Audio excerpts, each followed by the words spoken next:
Thank you, Dawn. It is an honor and a privilege to be here. Thank you, ladies and gentlemen. Like Dawn was said, I think that I actually met you at Rollins College at the Millionaire. Oh, that's right, Million Cups. And I met him, and he ended up coming back to my office to meet my husband and my son, and he connected with my oldest son. So it's just an honor to hear all your stories as you went around the room. And my husband and I have a construction company, a flooring company here that's 3 generations now. We've been in Central Florida for 70 years. Can everybody hear me? Yeah. You hear me back there? Okay. Are you screaming at us? No. So, you know, it's meant to be, as I hear your stories, this fine line of a dance between wisdom and empowerment. And every one of you here is obvious that you have demonstrated the empowerment to do such amazing things here in our community. And I thank you. I want to pause for a moment and thank each one of you for all that you're doing. So it's my job as a speaker, as many of you have spoken. Who in the room has given public speaking?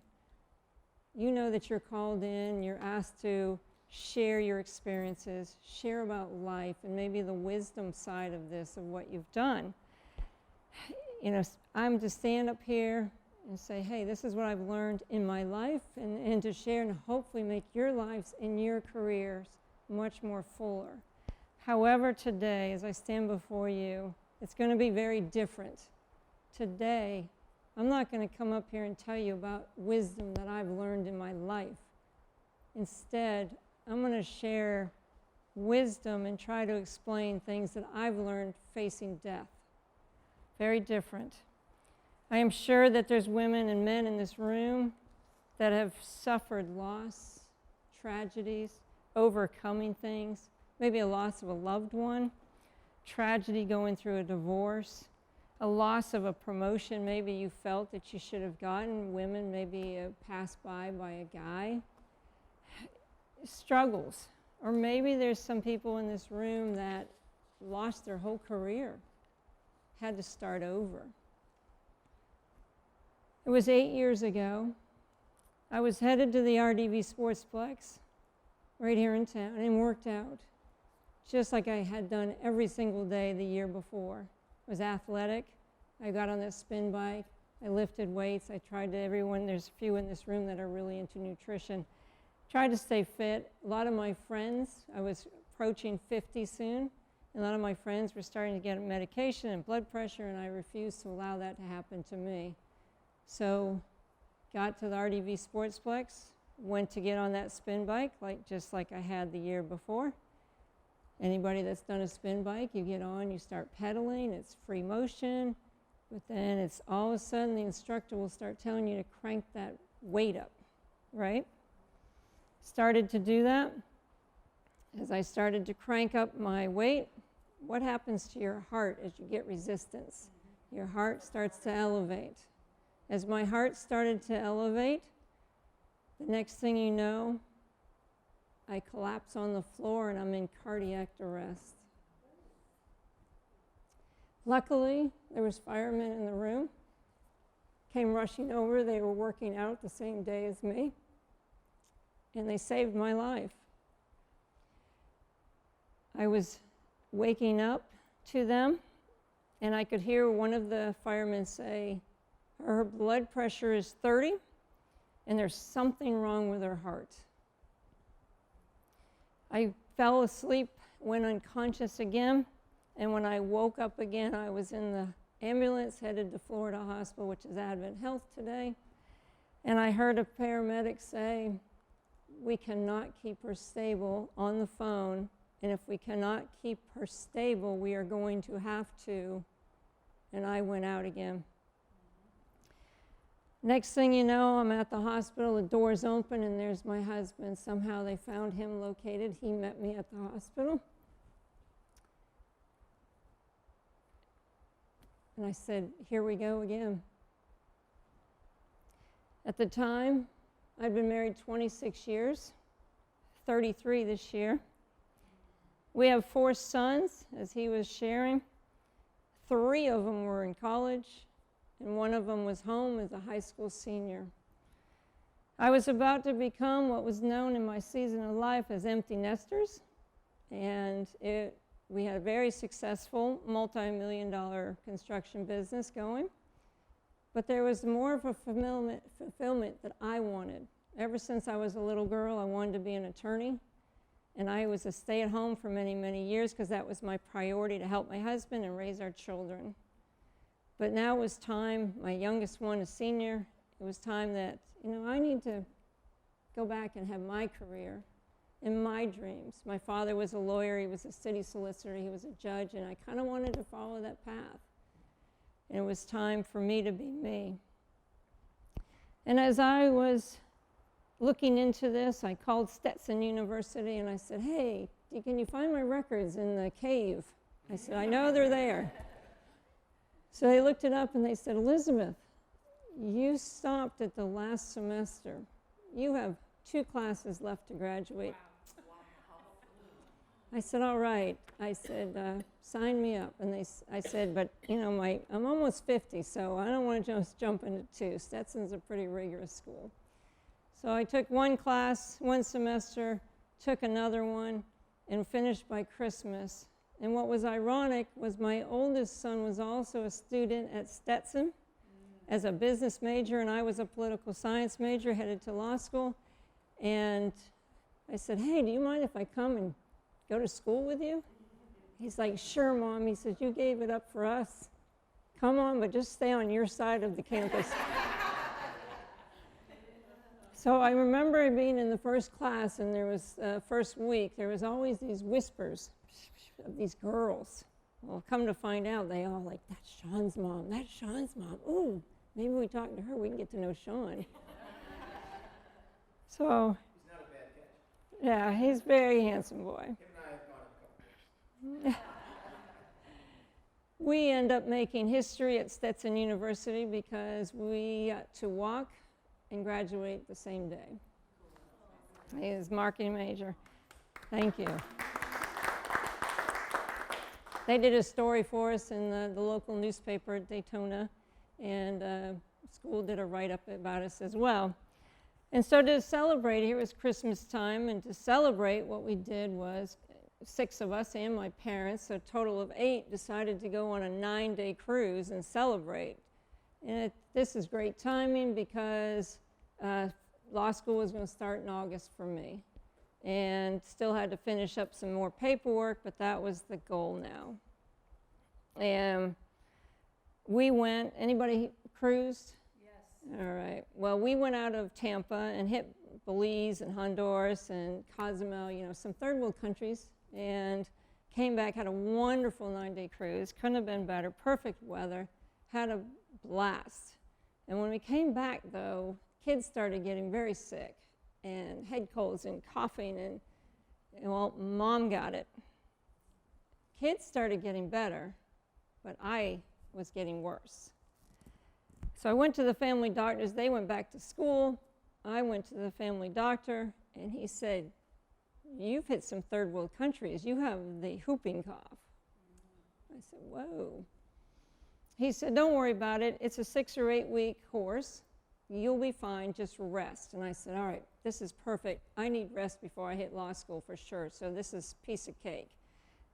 Well, about 2 weeks into this, side note though, whooping cough, if anybody does not know, when you get your 10-year tetanus shot, you're supposed to get the whooping cough booster.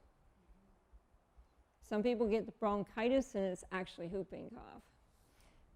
So I was down, and about 2 weeks into this, I started having heart issues, and I started feeling my heart skip and jump and feeling irregular. I could feel it stop and catch my breath.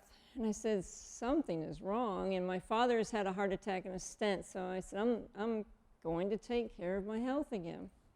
So I went to the cardiologist, and I found one that specializes in women hearts, and went in, and she said, hey, we do see some skips, but you're probably just stressing thinking about law school, and you'll be fine. You're fighting this whooping cough, and just rest. It will run its course. You'll be okay. We don't need to do anything.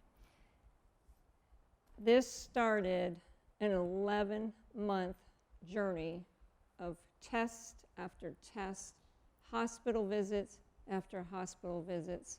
I was housebound for the following 11 months. On one of the numerous trips to the ER, I wondered what's wrong with me. Everything they tested for with my heart came back normal. They said, there is nothing wrong with your heart. You're tall, you're slender, you don't smoke, you don't drink, there can't be anything wrong with your heart, and you're only 46 years old. I said, no, I swear there's something. I can feel it. So they said, I'm sorry, Elizabeth, but we don't see anything. They said, let's try your lungs. We'll check your lungs. Well, at this point, I had been in the hospital quite a bit, in and out, 5-day stays, test after test. And I said, that's fine, I'm about to hit 50, and I'm going to need all these things, so I've hit my deductible, let's do it. They checked my lungs. I went to go and meet the doctor, and I said, look, there's something wrong with my heart, but they want you to check my lungs. And they said, okay. Checked my lungs, spent the whole day, did these crazy, ridiculous breathing exercises. Everything was fine. He goes, I can't find anything wrong. And I said, okay. So I went back to the cardiologist. He says, well, let's go to the gastroenterologist. And I said, yeah, at 50, I heard you have to have a colonoscopy. Let's do it now, get it done. So I went there, and I met with the gastroenterologist. He sits down, he looks at me, and he says the same thing. He goes, you're just stressing. He goes, you're tall, you're athletic, you don't smoke, you don't drink. You can't possibly have anything wrong with your heart. He goes, I'll tell you what, I'm going to put down you have acid reflux even if you don't, just so we can write something down. And I said, you are not writing anything down. If you do not see anything, do not put something down. And I said, but how can you say that there's nothing wrong if you've never checked it? So I told my husband, I said, look, when I come to, I said, do not, you ask him if he sees something. Don't let him write a diagnosis down on me. So sure enough, had the test, and he came to my husband and said, man, everything is clean. She is great. There's nothing wrong. I couldn't find anything wrong with her. Next thing you know, I'm back having chest pains. I'm rushing to the hospital. Doctor comes in and says, look, let's do another test. And of course, when you go to the hospital, you never see your cardiologist. You always see a partner, so nobody talks to one another. So I get this male partner and he said, let's call to have a nuclear stress test. I said, what is a nuclear stress test? He said, well, we're going to put some dye in you. It's going to light up. You're exposed to radiation, and we're going to see if you have blockages that way. I said, okay. Well, the only time I'd really been in the hospital before this time was to have 4 children and my tonsils out. So I was scared, of course. They wheel me in there, the radiology department, and I'm crying, scared. And the radiologist was a Christian man, and he said, Elizabeth, if you're not comfortable, you go back and refuse this test. He says, if you're not at peace, don't do it. And I went back. I said, I don't want to do it. I went back to the room. The male cardiologist comes that night. He chews me out and says, why did you not do the test that I ordered? And I said, I'm not at peace with it. I don't want to be exposed. I don't want to do this test.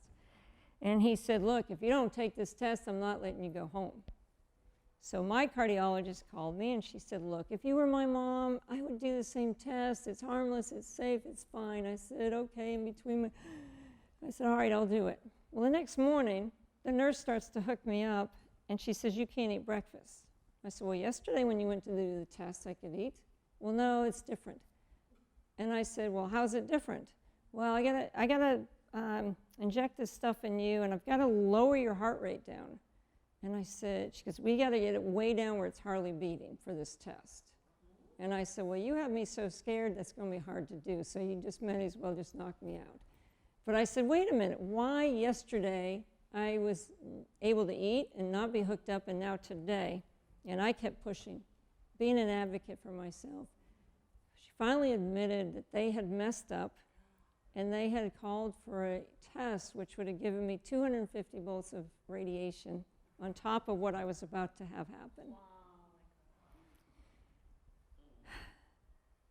So they did the test, came back, and they said, oh, you've got 30% blockage in your legs and 50% blockage in some of your arteries. And I'm like, thank you. Finally, we found something.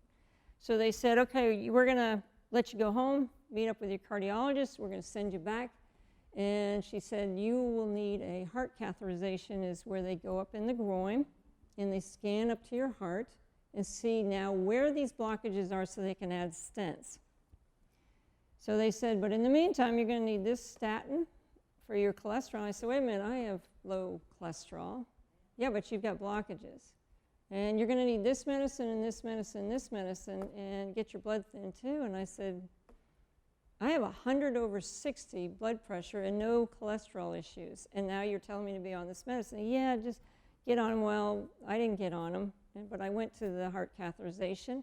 And of course, I meet with another partner of hers. I'm wheeled into the room, and they wouldn't let me eat or drink because they're going to knock me out, of course. And doctor looked at me and said, I looked through your folder, and you don't have blockages. And I said, well, the test just showed that I did. He goes, no, that test is always false positive. And he said, I don't order that for my patients. And I said, then why was I ordered it? And he goes, look, I looked over your folder. You've been in here so many times. He goes, what other tests are you going to keep asking for yourself? Now, I've had no food. I'm weak. I'm exhausted. This has been 11 months of me being in and out, and he now is assuming I'm a hypochondriac and I'm asking for these tests. He goes, you're just stressing. Ladies in the room, how many times are you told you're just stressing? We hear it too many times. The heart catheterization came back, the test came back, and he said, yeah, he said, see, I told you it was negative. He says, you have no blockages. There's nothing wrong. You're young, you're athletic, you're thin, you don't smoke, you don't drink. There's nothing wrong with your heart. And I said, I know there is. I know. Law school had come and gone. My dream of doing this, I'm housebound. My cat's loving it because I'm sleeping every day on the couch with him. I'm like, I have no life. This is awful. They can't find anything. It must be on my head. I know I've got an IQ, and I know it's a pretty good one, but I must be really imagining things. They convinced me there was something wrong in my head. So there I am at that RDV Sportsplex. I convinced myself to go.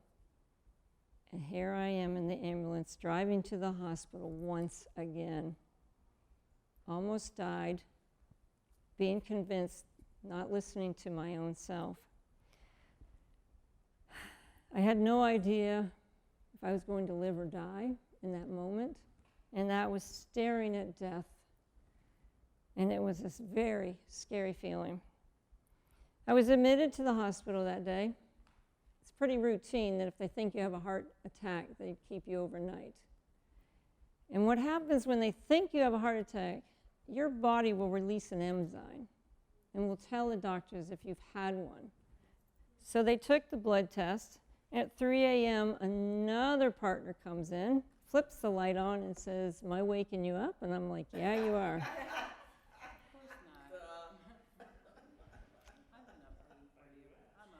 He said, you didn't have a heart attack. He said, I just pulled out your folder. You've been in here quite a bit this year. He said, you need to go home. You're stressing and enjoy your life. And I said, I'm housebound.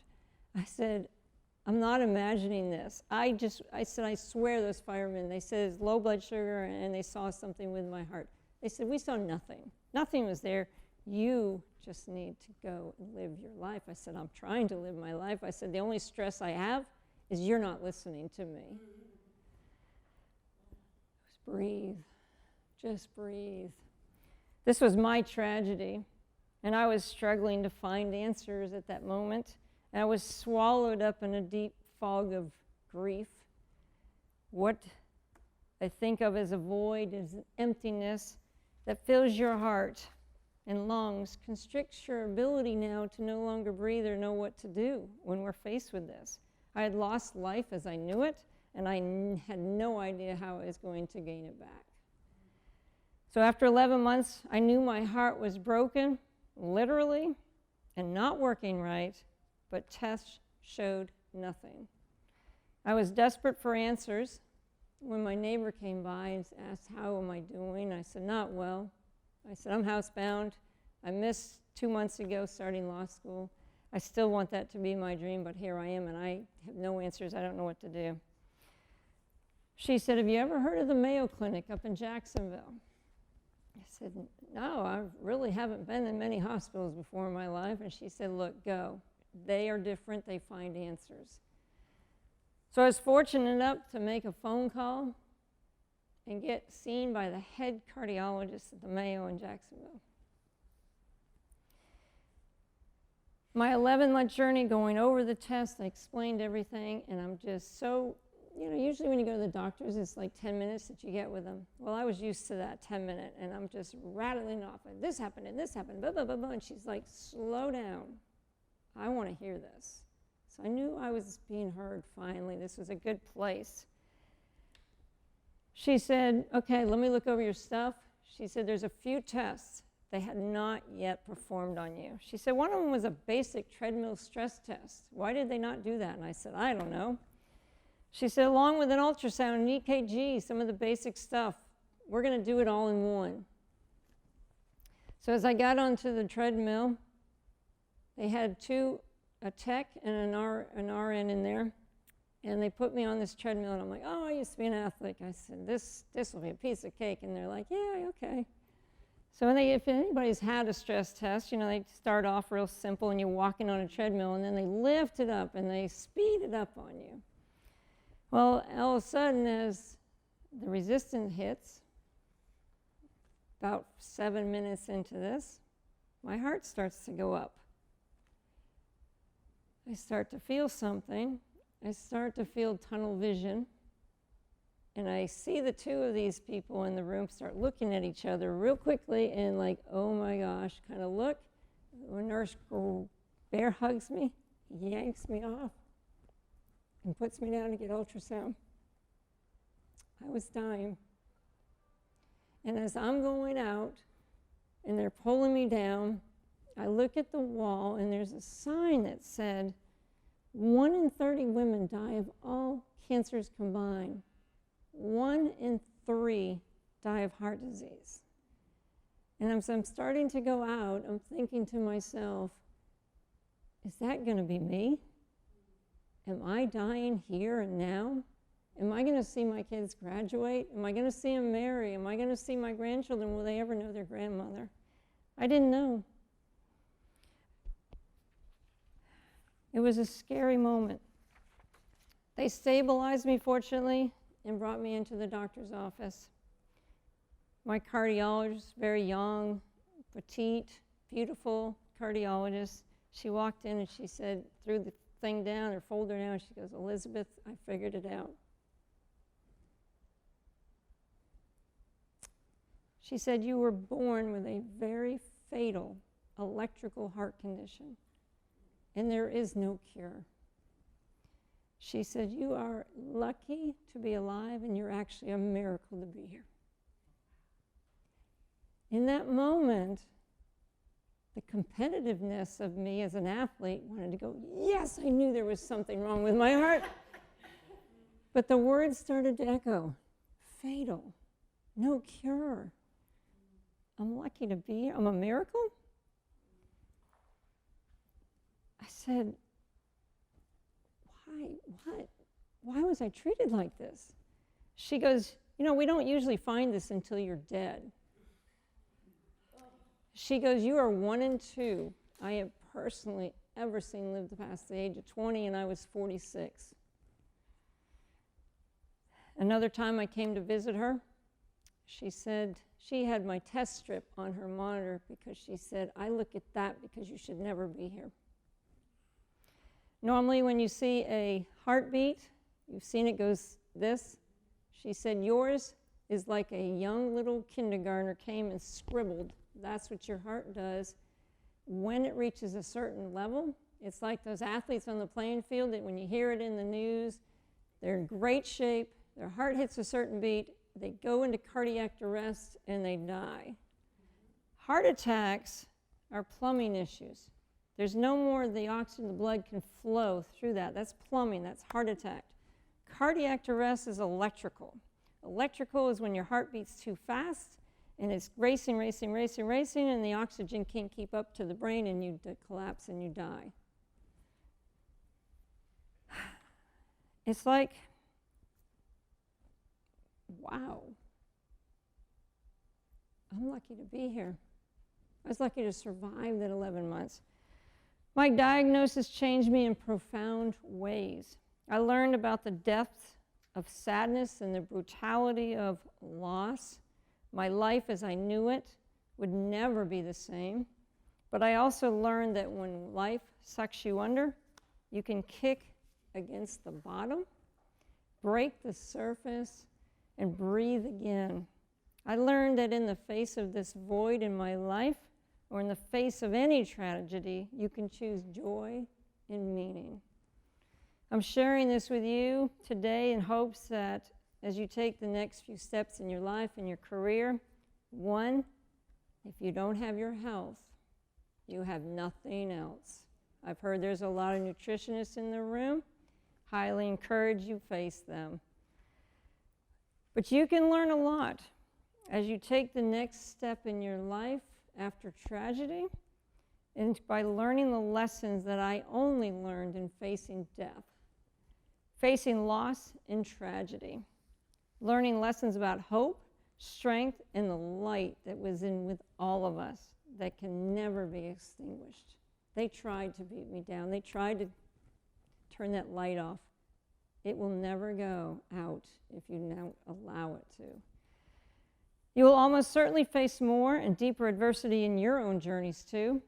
There's a loss of opportunity. There's a job that doesn't work out. Maybe you're in a career change that I heard somebody tell me earlier. There's a loss of dignity. There's that sharp sting of prejudice that many of us have. There's loss of love, the broken relationships that maybe somebody in the room is facing that can never be fixed, and sometimes there's a loss of life itself. Some of you have already experienced this kind of tragedy and hardship, and it leaves an inedible mark in our lives, doesn't it? Some of you, the question is not if some of these things will happen to us. They will. We will all go through it. We are not exempt. But today I want to talk to you about what happens next, about the things you can do to overcome adversity, and hopefully give you inspiration today. Tragedy, no matter what form it takes and when it hits you, the easy days ahead of you will be easy. It's the hard days, the times that challenge you the most, the ones that bring you to the core, that will determine who you are. It's not so much about what you go through that defines you, it's how you survive through it. That's your testimony. So what do you do next when you're hit with a loss or tragedy or face death, as I was facing? My cardiologist told me that it was very rare, and I needed to do more research because I didn't know where to start. What steps? How am I going to rebuild my life? It's different. Law school came and gone. My husband looks at me and said, "You are absolutely not going to law school because it will kill you." And I'm like, okay, what am I going to do? Cardiologist said, "You are lucky that we found it, because now you can live a somewhat normal life. You will probably be visiting us about 4 times a year the rest of your life to keep you ticking." About 3 years after the diagnosis, I got very, very bad and had to have another fatal procedure, and I was 8 seconds away from death. So not only have I faced it several times in that year, but since my diagnosis, I've had to face death, and I always will. She said, "I want you to go back." She said, "For starters, go back and learn about your condition. Learn whatever is facing you. Find your challenge and identify it, understand it." And when I did that, I was shocked as I started reading about women and heart disease, and I was thinking about what I'd been through. I'm going to share some of the statistics I learned, and this is just men. I really want you to listen as well. of what is happening to the women that you love in your lives. Did you know that every 80 seconds a woman is dying from heart disease? Susan Komen's done a wonderful job, and cancer is nothing to laugh about. But 1 in 30 versus 1 in 3 is heart disease. Did you know that under age 50, a woman's heart attack are twice as likely than men to be fatal? Men's plaque distributes in clumps versus women are more even, so it gets misdiagnosed. Do you know that if you and I have a heart attack the same day, let's say we're the same age, I have a 43% higher risk to die than him because he will get more help than I will. 43%. 71% of women experience early warning signs of heart attack with sudden onset of extreme weakness that feels like flu, but 2 out of 3 women will die of coronary artery disease with no symptoms whatsoever. 2 out of 3 women. Know your signs. Symptoms of heart disease in women are atypical. They are in the chest, pain, men first. Usually you see it like Hollywood. It comes down the side, the left side only is majority of it. Women, you feel it in the center, you feel it all over, you feel it in the jaw, you feel it down the neck, you feel flu-like, you get sweats and nauseous and dizziness. Doesn't that mimic hot flashes? I was going to say. You mean I'm having a heart attack now? Yep. Only 53% of women call 911 if they felt they were having symptoms due to denying it. And it is statistically known that women take 2 minutes longer than men. Men, let me ask you something that I learned along my speaking. If you tell your wives, I'm not feeling well, I think I'm having a heart attack, there's something going on here and I'm in pain, your wives usually will say, look, I'm calling 911 and we're going to rush to the hospital now. And you'll usually go, okay. And, She recognized it. all right, now let's reverse it, ladies. Women, you kind of complain, oh, I don't feel well, I'm flu-like, I'm this, I'm that. But your husband will say, well, maybe we should call 911. Oh, no, I'm fine, I'm okay. You deny it. Women, we're caretakers. We want to take care of everybody else. If your husband tells you, we need to go to the hospital, immediately go to the hospital and do what he says. Save your life because he needs you. Your children, your grandchildren need you. I'm going to give you permission today to listen to your signs and not feel guilty about that. Nearly half of all African American women aged 20 and older have heart disease, but only 1 in 5 think they're at risk. After a heart attack, women are less likely than men to receive the beta blockers, ACE inhibitors, and aspirin therapies known to improve survival, but they're not given it. They're not given it to as much as a man would. Why is that? These are all statistics on the government website, American Heart Association, and Harvard Medical and Mayo. 38% of women and 25% men will die within the first year.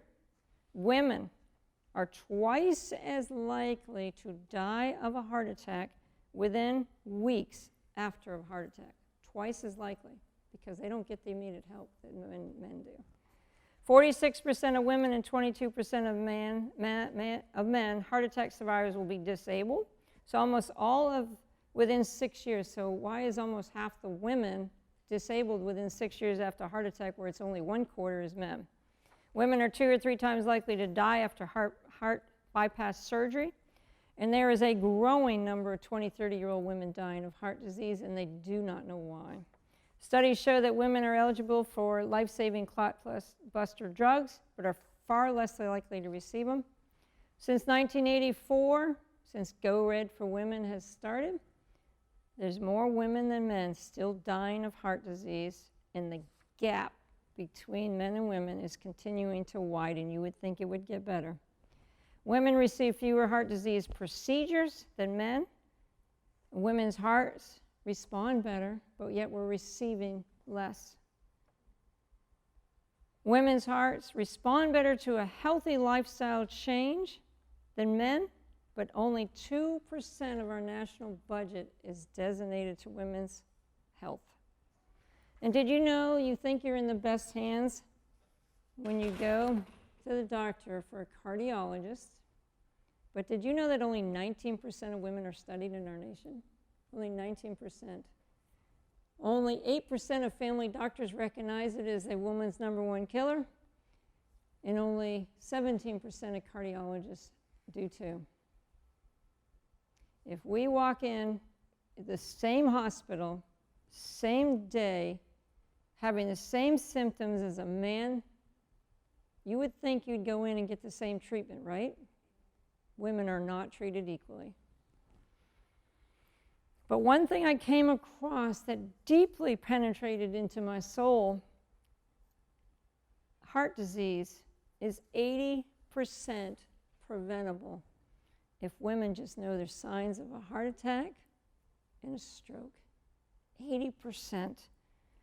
It was then that I knew my purpose in life. I said, I can give women an 80% chance to life. I knew I had to be something that was done. My heart was broken, but it was not going to be broken by this. If only I could start a movement to help save other women's lives by getting the warning signs into every woman's hands. I thought, but how can I do that? So I went to my husband and I said, look, I've just done all this research and I'm just blown away. I said, but how can I get past Susan Komen? And he gave me some words that profoundly impacted me. He said, honey, you women can live without your breasts, but you can't live without your heart, and we need you around. I said, then he goes, you do this. So I thought, okay, but how? How am I going to do this? How am I going to reach women and get this in their hands? I said, Go Red has this luncheon, they raise money, the American Heart does all this research and studies, it's great, but how can it, something has to be done? There is nothing. So I went to one of my visits to my cardiologist at the Mayo, and she said, yeah, she said, there really isn't much that's fighting for women, and we need something. I said that, all right, I'm starting this movement. So through this, I'm making handbags as Christmas gifts, and people started coming by and checking on me, and they said, hey, I love your bags. Can we buy some? I said, no, they're Christmas gifts. No, I really love them. And so I'm sitting there, and I'm watching TV and sewing, and Katie Couric's show was on, and there comes Barbra Streisand. She gets on, and she said, I kept going to the hospital, and I kept getting refused. They told me it was stress. And long story short, I had this massive heart attack and I almost died, but they told me it was stress and they sent me home. And she said, by golly, with the millions of money I have, I'm going to start a heart hospital in Houston, Dallas, wherever it is, and no woman will be refused. She says, I'm doing something about this. And I said, that could have been my story. I said, all right, I am doing something. So I'm making these handbags and I'm listening to her, and I said, handbags? The light bulb went off. I said, how many handbags does the average woman own? Any guesses? 6, 7. I've heard 37. 6, 7. 11 handbags is the average a woman owns at any given time. So I said, that's it. I'm going to start a handbag business, and I'm going to start getting out to women. And I said, how am I going to do that now? My son, who graduated with me, was a marketing major, and he said, Mom, put it on Facebook. And I said, what's Facebook? I put it on Facebook, and it took off exponentially because I saw the need of women that were going through what I'd been through. It was their mom, it was their aunt, it was their daughter, it was their grandmother. And I'm thinking of my mother, who is 80 now, and I'm thinking, they don't have the fight. I've got the fight. I'm a driven personality, and I'm going to make a difference. Through this, I found resilience to fight back against facing my tragedy. And the key to finding that resilience is finding gratitude and appreciation in every moment. Because it's in your heart that we really find joy. And I could sit around and feel sorry for myself, or I can make a difference in other people's lives. Give them a chance of life. And do you know that people who take the time I started making these lists. I started writing these things that I was going to do and how I was going to help women. It wasn't about, oh, I'm going to sell a bag and I'm going to make money. It was about, how am I going to impact your life and help you to save your mother? And how am I going to help you save your wife? How am I going to do that? So I went up, I started making this list. And did you know that when people take the time to really organize their life and make a list of things that they're grateful for, are much happier and healthier? It turns out that counting your blessings can actually increase your blessings. So how different would your life be if only had one day left? This is what I was facing. Living my life with one day left, a week left, or even a month. I began to start finding joy, gratitude for every moment, every second, to begin to realize that even in the midst now of my loss, my tragedy, each day now has become precious, and gratitude overtakes the grief. It is the greatest irony of my life that losing my life as I knew it, facing death, actually helped me find a deeper gratitude for the kindness of my friends, the love of my family, the laughter of my children and grandchildren, the gratitude when women call me and they say, Elizabeth,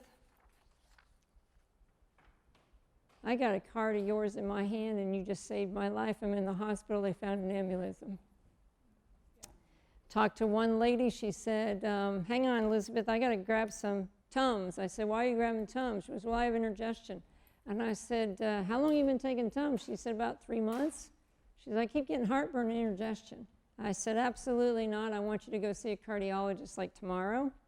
And I said, here's the one I went to locally. She's good, didn't find my problem, but she's still good.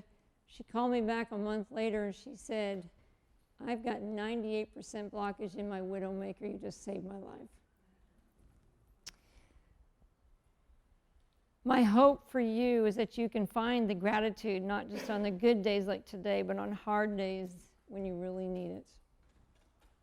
I get told frequently in my life, anybody that knows me, Dawn that knows me, I get told a lot, you have a beautiful heart. I get told that a lot. And I always have to smile because, ironically, my heart is broken and fatal. But through my journey, I learned how to make it a beautiful heart. God shined what was broken into something beautiful. There are so many moments of joy ahead of you, that trip you always wanted to take, the day you get a job doing something you truly believe in, becoming a CEO of a new company. It's inspiring. And when that challenge comes in your life, I hope you remember that anchored deep within each one of you is the ability to learn and grow. You're not born with a fixed amount of resilience. Like a muscle, you have to build it up, draw on it when you need it. And in that process, you will figure out who you really are through that journey. And you might just even find a better version of yourself. I know I did. I know that through my journey, I found the best version of myself. My handbag business grew out of my laundry room, one day at a time. My husband said, look, I don't care what you're doing. I just want you alive. And I want you to, he's starting to see people are coming by the house and the kids are gone and I'm home alone. He didn't like that. And he said, look, I have my warehouse upstairs. It was all storage, cobwebs, dirty, dingy. And he said, why don't I just clean that up for you and paint it? And I want you up there. Your parents' furniture is up there. You can take a nap, you can sew, and you can watch TV. And then you're 7 minutes from Florida Hospital because we're just right around the corner. Well, this became our ongoing joke because he put me up there to sleep and watch TV and sew, and I created this business that has grown. We grew 60% just in last year. And what happens with my company is that not only when you purchase a beautiful handbag, one, you're providing work for locals because I have 3 seamstresses that work for me. And you get the card that tells you the warning sign to hopefully save your life. But within a year of what I was doing, Florida Hospital got wind of this and they said, hey, can you partner with us? They brought me in as tours. I've been back many times. And I'm behind the scenes. I'm back there with surgeons, cardiologists, and I'm watching heart procedures done, and they get the biggest kick when I come in because I'm a pretty laid-back person, but when I get back there, I am so giddy. And they're like, "We've never seen anybody so excited," and I said, "Because it's not me." That's true. And they said, "Partner with us." And so what that looks like, with every purchase, we now put over 20% of our proceeds goes into paying for women's medicine, blood pressure cuffs, and now this past 2 years, we've grown enough that we have paid for over 400 women's heart medicine for a year. And now we have over $10,000 sitting at Mayo Clinic waiting to buy those new watches that can do heart rates and EKGs, ready to send out to people that need it. Thank you. Thank you.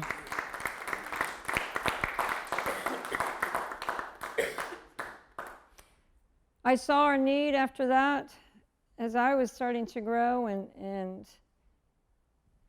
I realized people wanting to donate as well. And I was doing a lot of hard work.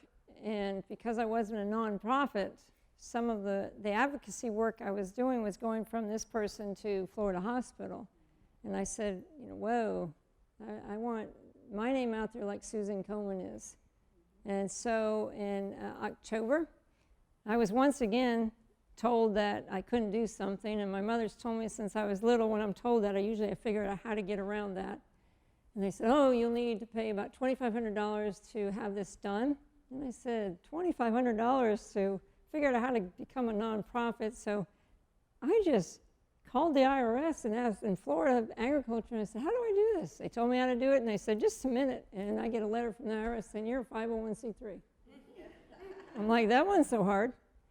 So in October, I got my 501c3, and in January, we launched our Elizabeth Scoble Heart Foundation, where now the money from my handbag gets donated to the foundation, and a pool of donors from the nation now come together, and now we can disperse the money any way we want through all kinds of hospitals, and whether it's any kind of medical devices or anything that we need to provide for female heart patients. We are not just doing research or studies. That's American Heart. They can do it, but we reach women personally.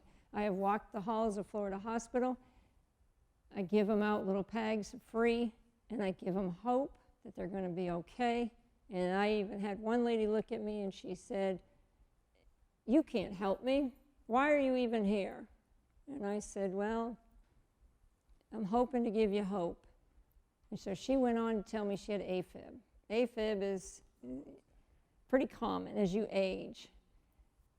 And so I listened to her story, and she finally, after about 30 minutes, she said, "What's wrong with you?" And I said, "Well, not only do I have a fatal heart condition, but I do have AFib, and I have a wandering pacemaker." And she goes, "What does that mean?" And I said, "Well, that means that when your electrical current goes and hits your top node, my current doesn't tell the cells in my heart to beat. So it goes from one cell to one cell to one cell, because our heart's amazing how it works." I said, "Until it finally tells one of them to beat." So that's what I live with every day. She goes, "Oh my gosh." And I said, "It's not me, it's him." So I'm also spreading the gospel for those believers in the room.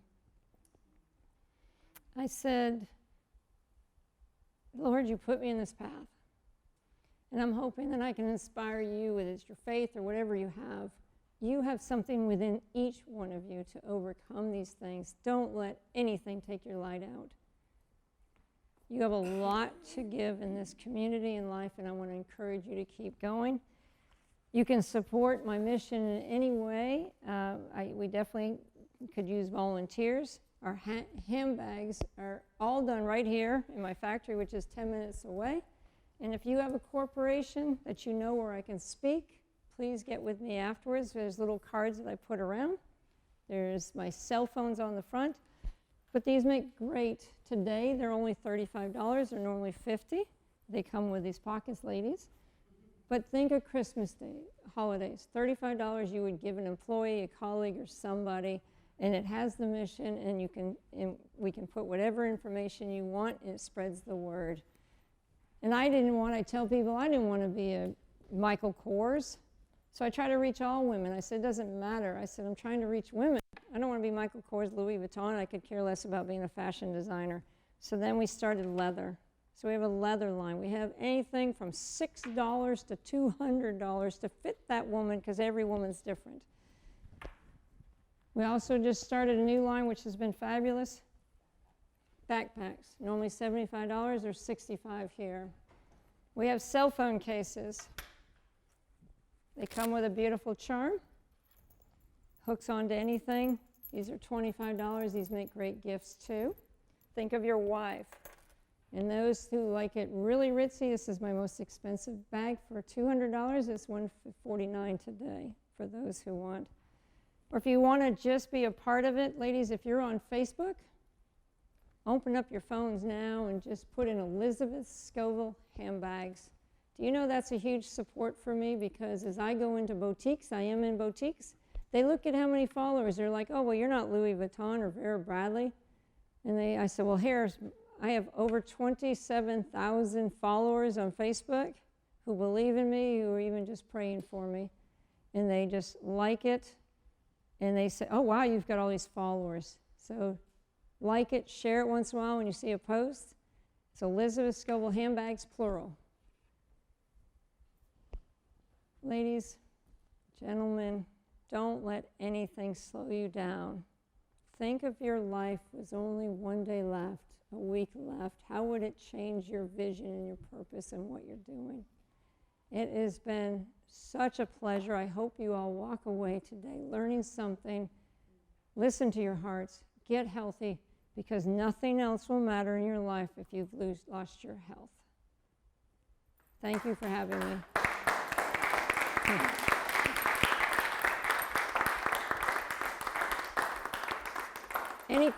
Any questions? I'm so glad that you decided not to take that test. Right? That was God right there. That was God. That was God. Because you didn't know any of the medical things, or that it was a mistake they were about ready to make. Oh, yeah. God was with me every step of the way, and He still is. Spoke to you through that nurse that told you, because not many of them will tell you, don't do the test and go back to your room and not. I mean, that was awesome. Thank So, you. So what do you do now to make sure that you maintain? I can never let my heart rate get above 135. So I'm with a trainer that they gave me after about 2 years the okay to go work out.